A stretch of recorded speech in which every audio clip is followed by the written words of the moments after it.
वालेकुम 3 क्लास। मैं आपकी साइंस की टीचर। मैं आज आप लोगों को ट्रांसलेशन पैराग्राफ के बारे में बताऊंगी।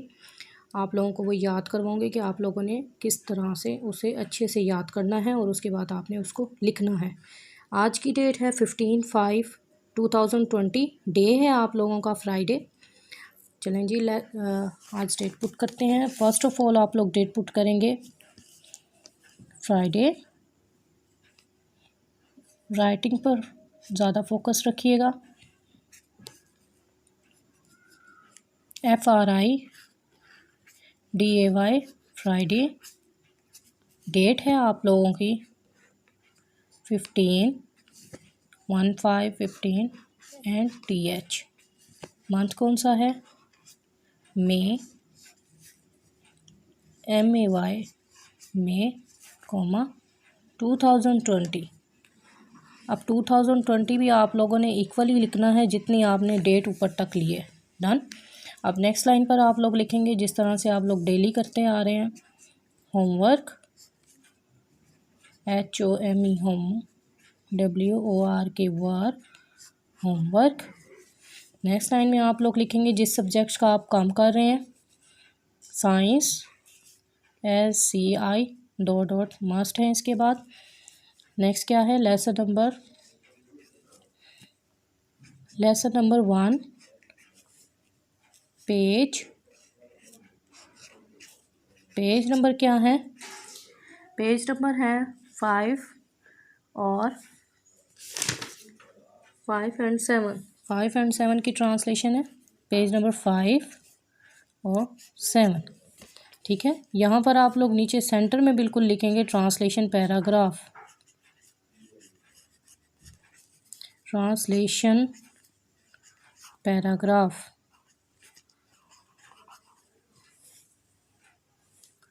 ट्रांसलेशन पैरा, PARAGRAPH,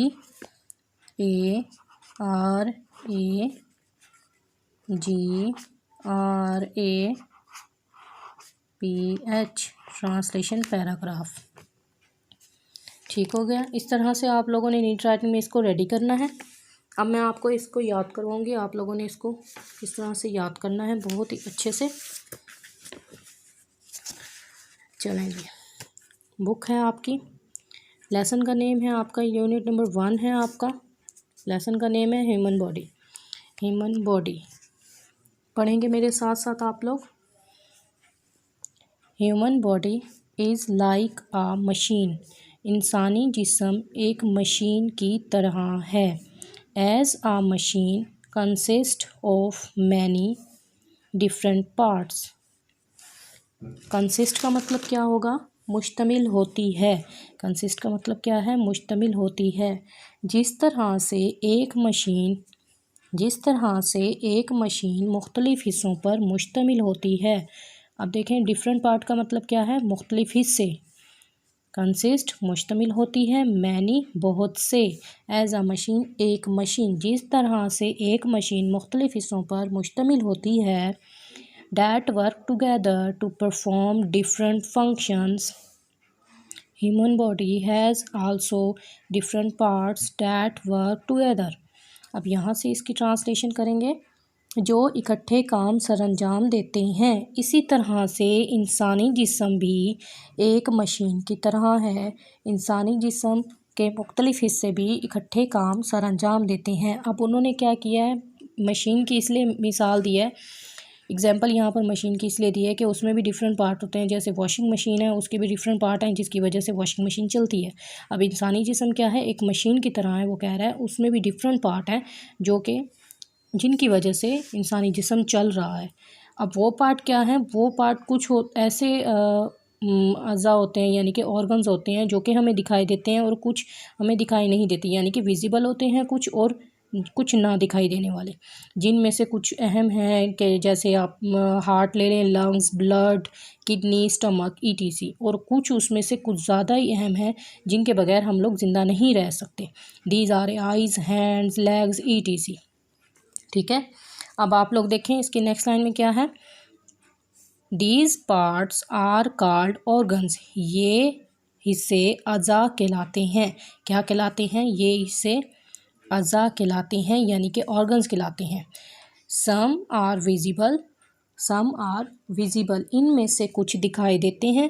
अब विजिबल का मतलब क्या है, दिखाई देते हैं। Well others are invisible, invisible का मतलब क्या है, नहीं दिखाई देते, और दूसरे दिखाई नहीं देते। ठीक है। Some parts are necessary to stay alive, कुछ हिस्से ज़िंदा रहने के लिए बहुत अहम हैं। नेसेसरी का मतलब है अहम, ज़रूरी। ठीक है। सम पार्ट्स का मतलब क्या होगा, कुछ हिस्से, टू स्टे अलाइव, ज़िंदा रहने के लिए। Without them we can not live, इनके बगैर हम जिंदा नहीं रह सकते, इनके बगैर हम जिंदा नहीं रह सकते। अब ये कौन से हैं देखें, let's see. These are heart, ये दिल, इनमें यानी कि दिल, कोमा, लंग्स लंग्स, ब्लड खून, कोमा। अब देखें ये मैं बता रही हूँ कि कौन कौन से अज़ा हैं, यानी कि ऑर्गन्स कौन कौन से हैं। इनकी सेंटर में कोमाज मस्ट आएंगे, ब्लड खून, कोमा, किडनीज गुर्दे, कोमा, स्टमक मैदा, ETC, यानी कि इसी तरह से बहुत से वगैरह। सम पार्ट्स आर इम्पोर्टेंट, इनमें से कुछ जो हैं वो बहुत ज़्यादा अहम होते हैं, कुछ हिस्से बहुत अहम होते हैं। But we can not live without them, लेकिन हम इनके बगैर ज़िंदा नहीं रह सकते। दीज आर आइज़, आँखें, इनमें आँखें, हैंड्स हाथ, लेग्स टांगें, ETC वगैरह। अब देखें हम आँखों के बगैर ज़िंदा रह सकते हैं, बहुत ही मुश्किल से सरवाइव करते हैं आँखों के बगैर। हैंड के बगैर हम ज़िंदा रह सकते हैं, जी हाँ रह सकते हैं, बट हम सरवाइव नहीं कर पाते। लेग्स टांगें। ठीक है। In this lesson we will learn, अब देखें यहाँ पर आप लोगों की ट्रांसलेशन ख़त्म हो रही है। अब आप लोगों को मैं इसकी सेकंड ट्रांसलेशन बताऊंगी, आप लोगों ने इसी तरह से दूसरी ट्रांसलेशन इसकी इसी तरह से आप लोगों ने याद करनी है, जिसको मैं आपको लिखने का तरीका भी बताऊंगी। अब पेज नंबर है आप लोगों का, पेज नंबर है बेटा आप लोगों का 7। पेज नंबर 7 पर आप लोगों का पैराग्राफ है स्टमक, यानी कि सेकंड ट्रांसलेशन है, जो कि मैं अब आप लोगों को लिखना भी बताऊंगी। लिखेंगे भी सही आप लोग इसको, साथ साथ मैं बोलती भी जाऊंगी, आप लोग लिखने का तरीका भी इसमें देख लें। अब ट्रांसलेशन पैराग्राफ 5 मैंने आप लोगों को याद करवा दिया। अब 7 मैं आप लोगों को क्या कर रही हूँ, पेज नंबर 7 पर ट्रांसलेशन पैराग्राफ है फर्स्ट लेसन का, जो कि मैं आपको लिखना बता रही हूँ। ठीक है। अब आप लोग मेरे साथ साथ फर्स्ट ऑफ ऑल आप लोग इसको डॉटेड फॉर्म में लिखेंगे। द फूड यहाँ पर आएगा फर्स्ट लाइन में, डॉटेड फॉर्म में ट्रांसलेशन पैराग्राफ। राइटिंग देख लें आप लोगों ने इसी तरह से, छोटी राइटिंग बिल्कुल भी नहीं लिखनी, आपको पता है। द फूड, डॉट लगाकर आप लोगों ने, एंड लाइन कहाँ हो रही है इसकी, इनसाइड इट, एंड कहाँ हो रहा है, इनसाइड इट। पेज नंबर मैंने पहले ही मेंशन कर दिया है आप लोगों को। आप देखते जाएं इसकी translation paragraph.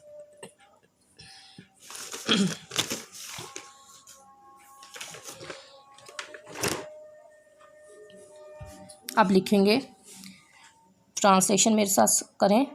The food we eat gives us energy, the food we eat gives us energy. अब यहाँ फूड का मतलब क्या है, खुराक। वी ईट जो हम खाते हैं, गिव्स देती है, अस हमें, एनर्जी तवानाई। एनर्जी का मतलब क्या है, तवानाई। अब मैंने वर्ड टू वर्ड आपको बताया, आप इसकी ट्रांसलेशन लिखेंगे।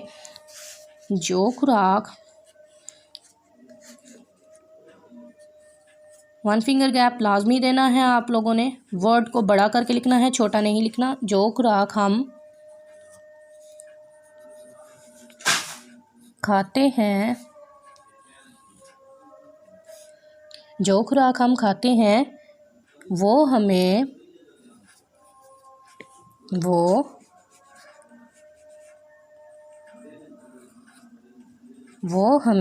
तवानाई, तवानाई का मतलब क्या है, एनर्जी। ते वाओ अलिफ नून अलिफ ना हमजा छोटी, ये तवानाई देती, वो हमें तवानाई देती है। अब एंड यहाँ पर हो गया फर्स्ट लाइन का। ठीक है। अब नेक्स्ट लाइन का देखें। This energy is essential for humans to stay alive. This energy यानी कि ये तवानाई इज़ असेंशियल, असेंशियल के मीनिंग है 3 से 4। आप देखें 2 मैं आपको इजी बता रही हूँ। एसेंशियल का मतलब है ज़रूरी और अहम, आप लोग यहाँ दोनों में से एक लिख सकते हैं। For humans to stay alive यानी कि ये तवानाई इंसान के ज़िंदा रहने के लिए बहुत लाजमी है। अब नेक्स्ट लाइन आपकी क्या है, ये तवानाई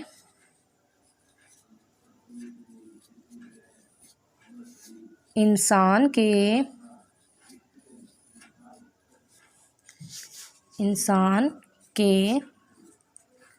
जिंदा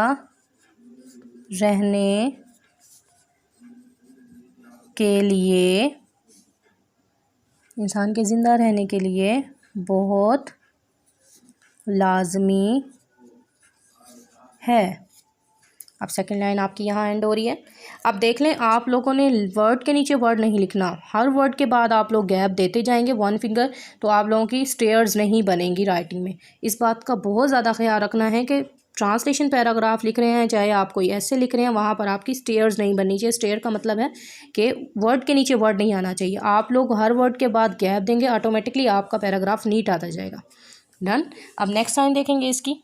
नेक्स्ट लाइन में है our stomach help us to turn food into energy. Our stomach, stomach का मतलब क्या है? मैदा। स्टमक का मतलब क्या है? मैदा। हमारा मैदा help us to turn food into energy, हमारा मैदा खुराक को तवानाई में बदल कर हमारी मदद करता है। हमारा मैदा, स्टमक का मतलब मैदा खुराक को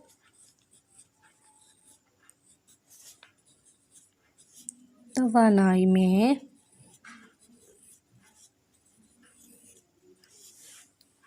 बदल कर, टर्न का मतलब है बदल कर, हमारी मदद करता है। ठीक है, हमारा मैदा खुराक को तवानाई में बदल कर हमारी मदद करता है। अब नेक्स्ट लाइन देखेंगे इसकी। This process is called digestion. ठीक है, ये अमल हाजमा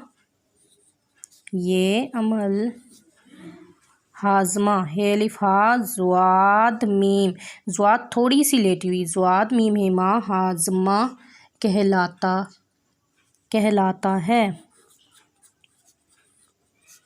ये अमल हाजमा कहलाता है। अब लास्ट लाइन देखेंगे। Our stomach gets bigger and smaller depending on the food inside it. हमारे मैदे का बिगर यानी कि बड़ा या छोटा होना, स्मॉलर का मतलब छोटा होना, डिपेंडिंग का मतलब है इन्हिसार करता है, on the food inside it, जो खुराक मैदे के अंदर होती है। हमारे मैदे का छोटा या बड़ा होना खुराक पर इन्हिसार करता है। अब लास्ट लाइन क्या है इसकी? हमारे मैदे का छोटा या बड़ा होना खुराक पर